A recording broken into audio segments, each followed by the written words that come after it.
दोस्तों, इस देश में ऐसे लोग भी हैं जो किसी भी हद तक जा सकते हैं। आज की कहानी कुछ इसी तरह की है।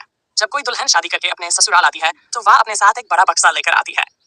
अब दुल्हन के कमरे में उस बक्से को रखने की जगह नहीं है, लेकिन वह जिद कर रही है कि अगर बक्सा रखना ही होगा तो मेरे कमरे में ही रखोगे। अगर आप चाहें तो मेरा पलंग निकालकर बाहर रख सकते हैं, लेकिन डिब्बा मेरे कमरे में ही रहेगा। फिलहाल दोस्तों, वह उस डिब्बे को अपने कमरे में रखती है और चैन की सांस लेती है। लोगों को यह बहुत अजीब लगता है, लेकिन इसके पीछे दुल्हन का मकसद क्या है? जब लोगों को यह पता चलता है तो लोग अपना आपा खो बैठते हैं।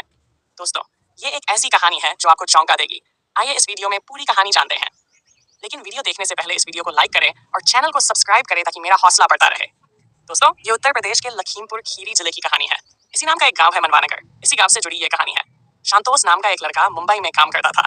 यह कहानी फरवरी 2025 की है, जब उसका विवाह शालू नाम की लड़की से तय होता है। शालू बहराइच जिले की मसनी तहसील की रहने वाली थी और चैतापुर गांव की निवासी थी।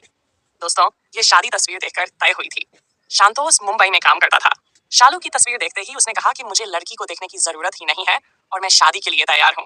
14 फरवरी 2022 को उनकी शादी हो जाती है। शादी के बाद शालू अपने ससुराल बहुत सा सामान लेकर आती है। एक बड़ा बक्सा, अलमारी, बिस्तर और बहुत सी चीजें। कुछ दिन सब ठीक चलता है। लगभग 12 दिन बीत जाते हैं। 12 दिन बाद शांतोष को मुंबई जाना पड़ता है। वह अपनी पत्नी शालू से कहता है कि तुम भी मेरे साथ मुंबई चलो, तुम्हें यहाँ कैसा लगेगा? लेकिन शालू कहती है नहीं, मैं अभी नहीं जाऊंगी, मैं कुछ दिनों बाद आऊंगी। फिर शांतोष मुंबई चला जाता है, लेकिन जिस दिन उसे जाना था उससे एक दिन पहले वह बड़ा बक्सा जो बाहर रखा हुआ था, शालू कहती है कि अगर तुम जा रहे हो तो ये डिब्बा मेरे कमरे में रख देना। शांतोष कहता है उसकी क्या जरूरत है, उसमें जो भी सामान है उसे अलमारी में रख दो। लेकिन शालू कहती है नहीं, डिब्बा कमरे में ही रहेगा, चाहे अलमारी बाहर निकालनी पड़े। आखिरकार सब उसकी बात मान लेते हैं। अलमारी बाहर निकाल दी जाती है और डिब्बा कमरे में रख दिया जाता है। अगले दिन शांतोष मुंबई चला जाता है। अब घर में सिर्फ 3 लोग रहते हैं। शालू, उसके ससुर राजदेव और उसकी सास जानमती। दोनों किसान थे और अक्सर खेतों में चले जाते थे। जब घर में कोई नहीं होता था तब शालू एक हथौड़ा और कील लेकर उस डिब्बे में छेद करने लगती थी। धीरे धीरे उसने उस डिब्बे में लगभग 5 से 10 छोटे छोटे छेद कर दिए ताकि हवा अंदर जा सके।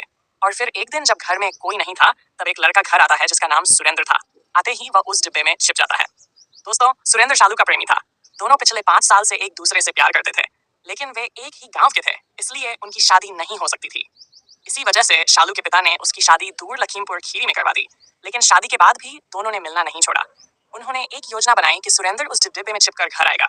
जब भी घर में कोई नहीं होगा वह डिब्बे में छिप जाएगा और रात में बाहर आ जाएगा। इस तरह सुरेंद्र 4 दिन तक उसी डिब्बे में छिपा रहता था। रात में वो कमरे से बाहर निकलता था, किसी को कुछ पता नहीं चलता था। लेकिन एक दिन शालू की सास जानमती को शक हो गया। उसे लगा कि उसकी बहू का व्यवहार अजीब हो रहा है। वह रात में बाहर उठ जाती थी और बहुत ज्यादा खाना बनाने लगी थी। एक दिन जानमती कमरे में गई और डिब्बे को हिलाकर देखा। तभी अंदर से आवाज आई। यह सुनकर जानमती रही और चिल्लाते हुए बाहर भाग गई।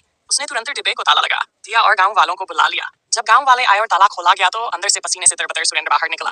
गांव वालों ने उसे पकड़ लिया और पूरी कहानी सामने आ गई। जब यह बात शांतोष को फोन पर बताई गई तो उसके पैरों तले जमीन खिसक गई। लेकिन उसने एक ऐसा फैसला लिया जिसे सुनकर सब हैरान रह गए। उसने कहा कि इन दोनों की शादी करवा दो। गांव वालों ने वहीं सुरेंद्र और शालू की शादी करवा दी। उसके बाद दोनों मुंबई चले गए और वहीं रहने लगे। कुछ समय बाद शांतोष ने भी दूसरी लड़की से शादी कर ली। दोस्तों, इस कहानी में जो हुआ वह सही था या गलत, इस बारे में आपकी क्या राय है? कमेंट करके जरूर बताइए। अगर आपको ऐसी कहानियां पसंद है तो चैनल को सब्सक्राइब करें और वीडियो को लाइक करें। मिलते हैं अगले वीडियो में। जय हिंद।